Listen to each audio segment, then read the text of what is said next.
Shalom, saudara-saudara yang terkasih dalam Tuhan.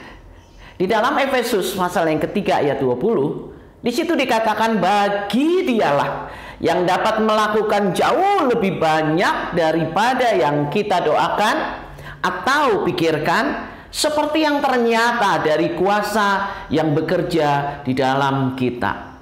Saudara-saudara, mari nikmati kehidupan doa yang penuh dengan kuasa.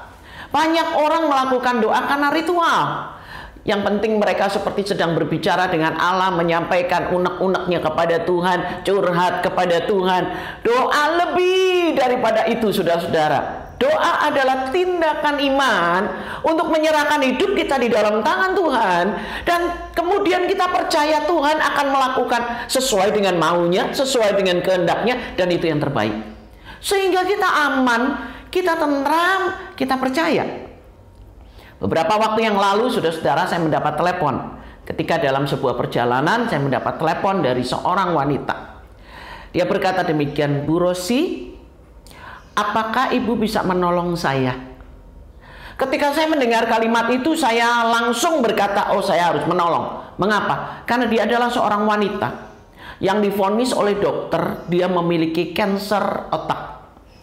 Dan saudara-saudara, dalam perjalanannya dia, ini merupakan hal-hal yang berat ya, berkaitan dengan vonis dokter. Dan dokter mengatakan bahwa usia hidupnya tidak lama. Perkiraannya sekitar 6 bulan sampai 1 tahun.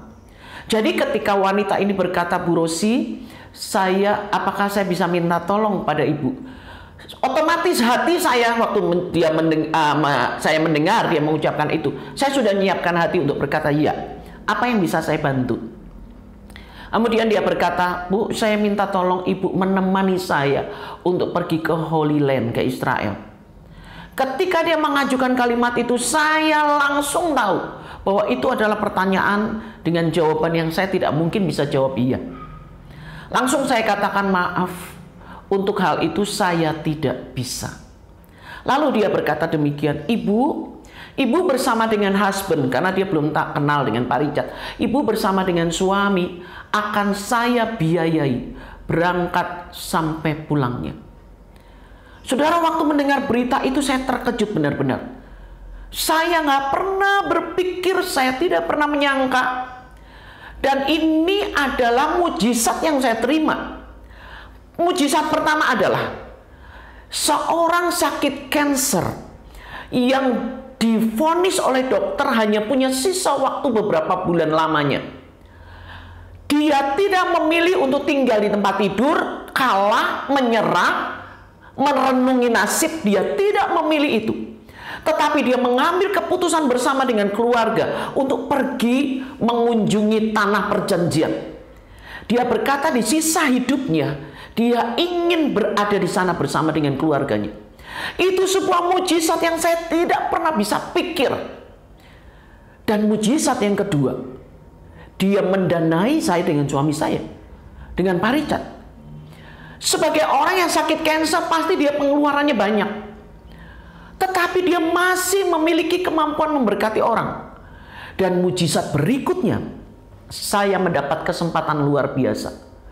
Tidak keluar uang, tapi menerima berkat, berjalan bersama dengan orang, bukan saudara, bukan keluarga, bukan jemaat, bukan orang dekat, tetapi dia dan keluarga ini adalah malaikat yang diutus oleh Tuhan untuk melakukan sesuatu yang jauh lebih besar dari apa yang kita doakan, jauh lebih besar daripada apa yang kita pikirkan. Jadi saudara-saudara, dalam waktu sangat cepat dia mengurus segala sesuatunya. Jadi saat tinggal beberapa hari lagi saya akan berangkat ke sana. Saudara-saudara, ajaib. Tuhan luar biasa.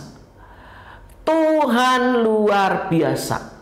Jadi jangan menyerah dengan segala keadaan. Doa mengerjakan sesuatu bukan hanya mujizat kecil, tetapi mujizat besar yang tidak terkatakan. Ayo terus berdoa. Kalau saudara sedang drop, saudara sedang punya masalah, saatnya berdoa, saatnya serahkan hidupmu ke dalam tangan Tuhan. Lihat, mujizat itu ada, mujizat itu nyata. Doa. berdoa, kita punya Tuhan.